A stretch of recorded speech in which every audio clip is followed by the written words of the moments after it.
सप्रेम जय महाराष्ट्र. महाराष्ट्रभरातून शिवसेना एक वादळ या माध्यमाला पाहणाऱ्या तुम्हा तमाम प्रेक्षकांना, सर्व शिवसैनिकांना माझा अनिश गाढवेचा मानाचा जय महाराष्ट्र. काही वेळापूर्वी माझ्या पाहण्यामध्ये वरच्या सभागृहातला, महाराष्ट्राच्या वरच्या सभागृहातला विधान परिषदेतला एक व्हिडिओ आला, ज्यामध्ये अनिल परब जे असतील किंवा सुनीलजी शिंदे असतील, शिवसेनेचे हे दोन निष्ठावंत वाघ ज्या प्रकारे मुंबईचे विषय, मुंबई महानगरपालिकेचे विषय ज्या प्रकारे महाराष्ट्राच्या सर्वोच्च सभागृहामध्ये ठेवत होते, का कुणास ठाऊक मन सुखावून गेलं. याचं कारण सांगतो.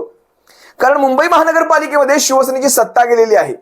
शिवसेनेचा भगवा मुंबई महानगरपालिकेवरून उतरलेला आहे.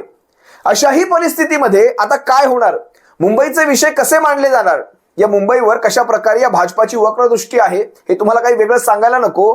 पण अशाही परिस्थितीमध्ये जिथे मुंबई महानगरपालिकेमध्ये शिवसेनेची सत्ता गेलेली असताना तिथे वरच्या सभागृहामध्ये शिवसेनेचे हे दोन वाघ ज्या प्रकारे मुंबईचे विषय अगदी पोट तिडकीने मांडत होते, ते पाहून मन सुखावलं आणि मनात कुठेतरी आलं, मुंबई महानगरपालिकेची शिवसेनेची सत्ता गेलेली नाही. ही सत्ता आता वरच्या सभागृहापर्यंत पोहोचली. मुंबई महानगरपालिकेची शिवसेनेची सत्ता वरच्या सभागृहापर्यंत पोहोचली. याचा अर्थ तुम्हाला कळाला असेल.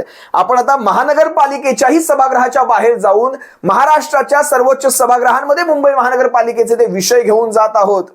इथपर्यंत आपण पोहोचलो. तो नटसम्राटचा एक डायलॉग आहे, ते मला वाटतं कुठेतरी नाना पाटेकरांना घरातले म्हणतात, बाबा तुम्ही नाटक सोडलं नाहीत, नाटक घरी घेऊन आलात. अगदी असंच वाटतं. शिवसेनेने जरी शिवसेनेची सत्ता महानगरपालिकेतनं गेलेली असली तरी शिवसेना ही महानगरपालिकेची सत्ता वरच्या सभागृहात घेऊन गेली. तुम्हाला काही महत्वाचे विषय सांगतो. कशा प्रकारे अनिलजी परब, सुनीलजी शिंदे कशा प्रकारे त्या उदय सामंतांना घेरत होते आणि योग्य ते प्रश्न विचारून अगदी पॉइंट, अगदी मुद्द्यावर बोट ठेवून कशा प्रकारे घेरत होते तुम्हाला दाखवतो. सुनील शिंदेंनी काय सांगितलं, 10,948 कोटी विविध खात्यांकडनं शासनाच्या हे महानगरपालिकेला येणं आहे. मग हे येणं बाजूला ठेवून तुम्ही जवळपास महानगरपालिकेचे 10 ते 11 असे भूखंड हे लीजवर द्यायला काढलेले आहेत. नेमकं काय गौडबंगाल आहे? हे 10,948 कोटी कशा प्रकारे शासन महानगरपालिकेला पुन्हा देणार आहे? वेगवेगळ्या खात्यांचा आहे, त्यात विशेषतः शिक्षण खात्याचे 7,000 कोटी महानगरपालिकेला येणं आहे. हे काय येत नाहीये? जवळपास 20 असे करदाते आहेत महानगरपालिकेचे मोठे टघे, मी टघे हा शब्द वापरतो आणि हाच शब्द योग्य आहे, ज्यांच्याकडून जवळपास 6,000 कोटींची थकबाकी येणं आहे. यांच्यावर कुणाचा वरदहस्त आहे? यांची थकबाकी 6,000 कोटींची थकबाकी नेमकी कुणाला माफ करून घ्यायची आहे का, हाही प्रश्न त्यांनी विचारला. आणि त्यानंतर ज्या वेळेस उदय सामंत उत्तर द्यायला उभे राहिले, त्यांनी काय सांगितलं, मुंबई महानगरपालिकेमध्ये जवळपास 1,41,356 कोटींची कामं चालू आहेत आणि ही कामं कसली कसली आहेत हे सांगताना त्यांनी एक फार मोठी घोडचूक केली. तुम्हाला तो मी व्हिडिओ दाखवेलच, पण ती घोडचूक अशी होती. ते म्हणतात नदी पुनर्जीवीकरण, नदी पुनर्जीवीकरण मुंबईतलं सांगतोय मी तुम्हाला, महाराष्ट्राच्या नद्यांचं नाही, मुंबईतल्या नद्यांचं. आता इथे ते फसले. उदय सामंतांना मुंबईची किती माहिती आहे खरंच मला माहित नाही, पण नदी पुनर्जीवीकरण मध्ये 4,315 कोटी रुपये महानगरपालिका खर्च करत आहे. बरं, आता मुंबई आणि नदी म्हटलं तर आपल्याला मिठी नदी आठवते, पण त्याच्या व्यतिरिक्त ह्यांनी काय केलं, मिठीच्या नावाने वेगळी एंट्री दाखवली. म्हणतात मिठी नदीसाठी 2,390 कोटी रुपये. मग 2,390 कोटी जर मिठीसाठी असेल तर नदी पुनर्जीवीकरणसाठी 4,315 कोटी नेमके कशासाठी? आणि कोणती अशी मुंबईतली इतर नदी आहे जिला हे स्वच्छ करणार आहेत? हाच मुद्दा बरोबर विसंगतीच्या अंतर्गत हाच मुद्दा बरोबर अनिल परबांनी पकडला. आणि त्यानंतर अनिल परबांनी जे काही म्हटलंय, शिवसेनेच्या ह्या ढाण्या वाघाने जे काही म्हटलंय ते तुम्ही स्वतः ऐका. मी तुम्हाला हा व्हिडिओ ऐकवतो, पहा कशा याला हिंमत लागते, जिगरा लागतो. शिवसेनेच्या मला मी सांगेन संजयजी राऊत असतील, अनिलजी परब असतील, भास्करजी जाधव असतील, अगदी जिगराबाज असले हे नेते मंडळी आहेत. बघा ना काय म्हणाले अनिल परब. विविध खात्यांकडून जवळजवळ 10,948.58 कोटी देणं आहे. ही मागच्या अर्थ महानगरपालिकेने जाहीर केलेल्या अर्थसंकल्पामध्ये ही गोष्ट नमूद करण्यात आलेली आहे. या अनुषंगाने माझा इथे प्रश्न होता. शासनाच्या उत्तरामध्ये असं म्हटलंय की महानगरपालिकेच्या वतीने या ठिकाणी या सगळ्या खात्यांकडे पाठपुरावा होतोय. माझा प्रश्न नेमका हाच आहे, कारण एका बाजूला मुंबई महानगरपालिका म्हणते की आर्थिक डोलारा सांभाळण्यासाठी आम्हाला मोक्याचे प्लॉट लीजवरती द्यायचे आहेत. त्यांनी तशी यादी डिक्लेअर केलेली आहे. बॉन्डच्या माध्यमातून आम्ही काही निधी या ठिकाणी उभारू असं अजून एक ठिकाणी त्यांनी म्हटलेलं आहे. या सगळ्या गोष्टी विचारात घेता भविष्यातील मुंबई महानगरपालिकेची काय परिस्थिती असेल या सगळ्या गोष्टीची एक स्थिती आमच्या नजरेसमोर होते. शेवटी आम्ही पण महानगरपालिकेत नगरसेवक म्हणून काम केलेलं आहे. जागतिक स्तरावरती अतिशय प्रतिष्ठित असलेली आमची महानगरपालिका आणि त्यामुळे या प्रश्नाच्या माध्यमातून माझी शासनाला विनंती आहे की महानगरपालिकेच्या वतीने पाठपुरावा होतोय, परंतु शासन म्हणून आपली जबाबदारी काय, हाच माझा नेमका प्रश्न आहे. की या ठिकाणी आपण म्हटलंय की पाठपुरावा विविध डिपार्टमेंटकडून होतोय. या प्रश्नाच्या माध्यमातून स्पेसिफिक प्रश्न आहे की हे एवढी मोठी रक्कम आपण महानगरपालिकेला देण्यासाठी चालू आर्थिक वर्षामध्ये याबद्दल सकारात्मक निर्णय घेणार आहात का की किंवा त्याबद्दल काही कालबद्ध कार्यक्रम आखणार आहात का, नंबर 1. नंबर 2, मुंबईतील मोठमोठ्या अशा जवळजवळ 20 याचे थकीतदार आहेत जे मालमत्ता कर देणं लागू आहेत महानगरपालिकेने, त्यांच्याबद्दलची अतिशय स्ट्रॉंग अशी ऍक्शन या ठिकाणी घेतलेली आहे. तर माझा या माध्यमातून दुसरा उपप्रश्न आहे की किती मालमत्ताधारकांची आजमितीपर्यंत किती मालमत्ताधारकांची मालमत्ता महानगरपालिकेने जप्त केलेली आहे. 20 लोकांची यादी डिक्लेअर केली आहे जप्त करू म्हणून. सभापती महोदय, सन्मान्य सदस्य सुनील शिंदे साहेबांनी मुंबई महानगरपालिकेच्या बाबतीमध्ये प्रकल्प आणि मुंबई महानगरपालिकेची आर्थिक परिस्थिती सुधारण्यासाठी रिसोर्सेस अशा पद्धतीने हा प्रश्न या ठिकाणी उपस्थित केलेला आहे. याच्यामध्ये प्रकल्पाची जर नावं घ्यायची झाली तर 1,41,356 कोटी रुपयाचे प्रकल्प आज मुंबई महानगरपालिकेमध्ये सुरू आहेत. त्याच्यामध्ये कोस्टल रोड प्रकल्प जो आहे तो 36,149 कोटीचा आहे. गोरेगाव मुलुंड लिंक रोड जो आहे तो 12,726 कोटीचा आहे. महत्वाचे जे पूल आहेत, गोखले पूल, कर्नाक पूल, विक्रोळी पूल, सायन पूल, महालक्ष्मी पूल, हे सगळे जे पूल आहेत ते 2,462.24 कोटीचे आहेत. नद्यांचं पुनर्जीवीकरण जे आहे ते 4,315 कोटीचं आहे. मिठी नदीचं 2,390 कोटीचं आहे. भांडूप येथील 2,000 MLDचा जलशुद्धीकरण प्रकल्प जो आहे तो 8,774 कोटीचा आहे. स्ट्रॉंग वॉटर ड्रेनेज जे आहे ते 4,315 कोटीचा आहे. पाणी पुरवठ्याचे प्रकल्प जे मुंबई महानगरपालिका आता राबवणार आहे ते 31,699 कोटीचे आहेत. आणि मलनिस्सारण प्रकल्प जे आहेत ते 19,454.27 कोटीचे आहेत.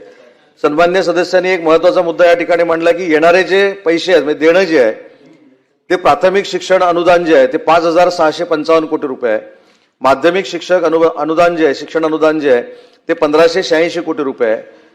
मालमत्ता करापोटी जो आपण प्रश्न मांडला की किती पैसे यायचे ते 2,064.59 कोटी रुपये यायचे आहेत.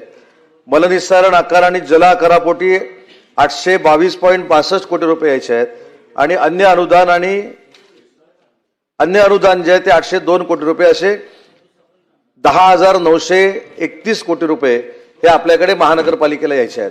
परंतु याच्यामध्ये प्राथमिक विभागाचं म्हणणं काय आहे की आमचे जे पैसे आहेत ते पैसे 5,665 कोटी नाहीत, तर आमचे फक्त 200 कोटी रुपये आम्ही महानगरपालिकेला देणार आहोत अशा पद्धतीने त्यांनी सांगितलं. त्याचं कारण देखील सांगितलंय की ते कॅल्क्युलेशन करताना 4th पे कमिशनच्या निमित्तानं करतायत आणि मुंबई महानगरपालिका त्यांच्याकडे 7th पे कमिशननं पैसे मागते. तर या संदर्भामध्ये देखील लवकरात लवकर आयुक्तांना मार्ग काढण्याचे निर्देश दिले जातील, कारण शेवटी ही येणं आहे आणि शासनाने हे जर वेळेवर दिलं तर अजून आहे त्याच्यापेक्षा मुंबई महानगरपालिकेची आर्थिक परिस्थिती ही बळकट होऊ शकते.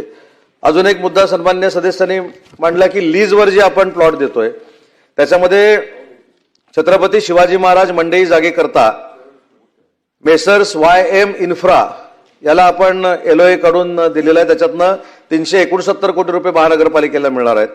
त्याच्यानंतर आस्फाल्ट प्लांट जागेकरता इंदावटी रियालिटी प्रायव्हेट लिमिटेड यांना आपण देण्याचा निर्णय घेतलेला आहे. आणि दोन्ही जागांपोटी महानगरपालिकेच्या दोन्ही जागांपोटी 783 कोटी रुपये अधिमूल्य हे महानगरपालिकेला मिळणार आहे. आणि अशा प्रकारचे प्लॉट आपण जे देतोय त्याच्यातनं सुमारे 1,152 कोटी रुपयाचा महसूल हा मुंबई महानगरपालिकेला मिळणार आहे. त्याच्यामुळे सन्मान्य सदस्यांनी जी सूचना केलेली आहे की मुंबई महानगरपालिकेचा आर्थिक स्रोत आहे त्याच्यापेक्षा वाढवण्याच्या दृष्टीनं मुंबई महानगरपालिका प्रयत्नशील आहे. सभापती महोदय, मंत्री महोदयांनी जे उत्तर दिलंय त्याच्यात थोडी विसंगती आहे की मुंबई महानगरपालिकेचं दायित्व, मुंबई महानगरपालिका म्हणते की आमचे 10,900 कोटी रुपये बाकी आहेत आणि ही महानगरपालिकेकडनं आलेलीच माहिती आहे. मंत्री महोदय म्हणतायत आमच्या आणि त्यांच्यामध्ये वाद आहे, 14 पे कमिशन 7 पे कमिशन याच्यावरनं वाद आहे आणि म्हणून आमचे फक्त 200 कोटी रुपयेच आम्ही त्यांना देणं लागतोय.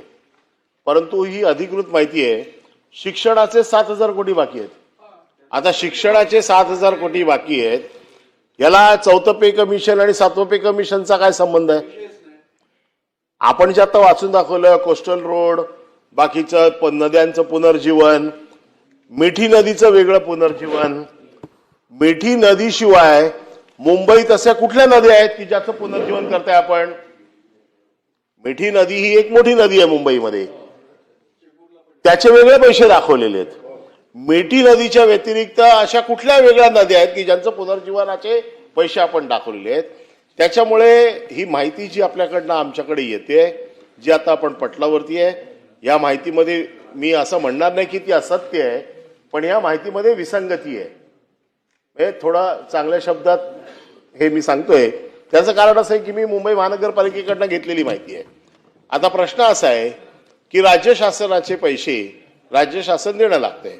इथे एका बाजूला आपण म्हणताय की आम्हाला पैसे द्यायचेत नाही द्यायचेत, दुसरं आहे. दुसऱ्या बाजूला मुंबई महानगरपालिकेचं दायित्व काही लाख कोटीमध्ये गेलेलं आहे, म्हणजे मुंबई महानगरपालिकेला द्यायला आता पैसे नाही आहेत. तिसऱ्या बाजूला या गेल्या 3 वर्षामध्ये आमदार खासदारांना सत्ताधारी आमदार खासदारांना 1600 कोटी रुपये दिले.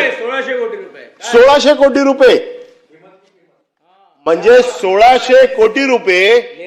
हिम्मत की किंमत नाही, गद्दारीची किंमत आहे ही. हिम्मत की किंमत नाही आहे ही. किंमत कसली आहे? हे बक्षीस आहे. जे बक्षीस पूर्वी निजाम द्यायचे गद्दारी केली तर, ही बक्षीस ही कोणाला मिळायची? जर तुम्ही राज्याशी गद्दारी केली तर राजा खुश होऊन गद्दारांना बक्षीस द्यायचा. तुम्ही असे शब्द जर आम्हाला सांगायला लागाल तर आमच्याकडे याच्यापेक्षा चांगले शब्द आहेत. आणि म्हणून माझं म्हणणं असं आहे की तुम्ही अशा प्रकारचे पैसे एका बाजूला खर्च करताय, दुसऱ्या बाजूला राज्य सरकार पैसे देणार. माझा स्पेसिफिक प्रश्न आहे की तुम्ही आम्हाला पैसे कधी देणार, त्याचा प्लॅन सांगा. त्याचे टाइम बाउंड कधी तुम्ही आम्हाला पैसे देणार ते सांगा. ह्या पैशाचं दायित्व तुमच्या आमच्यामध्ये जर भांडण असेल मुंबई महानगरपालिका आणि राज्य सरकारमध्ये, तर हे भांडण तुम्ही कधी सोडवून उरलेले पैसे तुम्ही किती दिवसात मुंबई महानगरपालिकेला देणार? अनिल परब साहेबांनी ज्यावेळेस प्रश्न विचारला की एवढी हलाखीची परिस्थिती आहे राज्याची, महानगरपालिकेची, मग सत्ताधारी आमदारांना, सत्ताधारी खासदारांना जवळपास 1900 ते जवळपास 2000 कोटींचा जो निधी फक्त सत्ताधाऱ्यांना जो वाटला गेला तो काय होता? तुम्ही ऐकलं असाल ते वाक्य. ते म्हणतायत हिम्मत की किंमत नाही, गद्दारी की किंमत. अनिल परब साहेबांचं हे विधान अतिशय सूचक होतं आणि ते पटलावर आलेलं आहे. लक्षात घ्या, ही किंमत नेमकी कसली? म्हणजे जुन्या काळात त्यांनी निजामाचा दाखला दिला, जुन्या काळातली उदाहरणं दिली, कशा प्रकारे आपल्या बाजूने काही कामं करून घेतली, की राजे महाराजे किंवा अशा प्रकारे निजाम किंवा त्या राजवटी कशा प्रकारे काही विशिष्ट लोकांना कशा प्रकारे पैसा पुरवायचे, हे सगळं त्यांनी सांगितलं तिथे. हे सगळं बोलायला एक जिगरा लागतो. बघा ना, जवळपास 6,000-7,000 हजार कोटी शिक्षण खात्याचे महानगरपालिकेला येणं आहे. जवळपास 10 ते 11,000 कोटी, मग अशी आकडा सांगितला, 10,948 कोटींचा आकडा आहे महापालिकेला येणं आहे. मग हे पैसे कुठे जाणार? हे पैसे शासनाकडनं येणार नाहीत.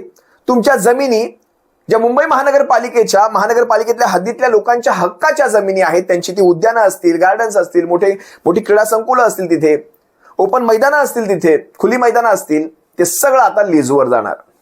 आणि मी मगाशी ज्याप्रमाणे सांगितलं, जे काही विशिष्ट त्यांच्यावर प्रेम असले थकबाकीदार आहेत, त्याच्यामध्ये कोणत्या पक्षाचे, मी एक दिवशी त्याच्यावर वेगळा व्हिडिओ केला, आज त्याचे नावं नाही घेणार, कोणत्या पक्षाचे किती माणसं त्याच्यामध्ये आहेत, कुणाकुणावर वरद हस्त आहे, त्याची ही माहिती लवकर उघड करू. असो, पण अनिल परब साहेब आणि सुनीलजी शिंदे या दोघांना आजच्या ह्या मुद्द्यासाठी विशेषतः मुंबई महानगरपालिकेचा तो सगळं चर्चासत्र महापालिकेतून थेट वरच्या सभागृहांमध्ये नेल्याबद्दल तुम्हा दोघांचे विशेष आभार मानतो शिवसेनेच्या वतीने, सर्व शिवसैनिकांच्या वतीने.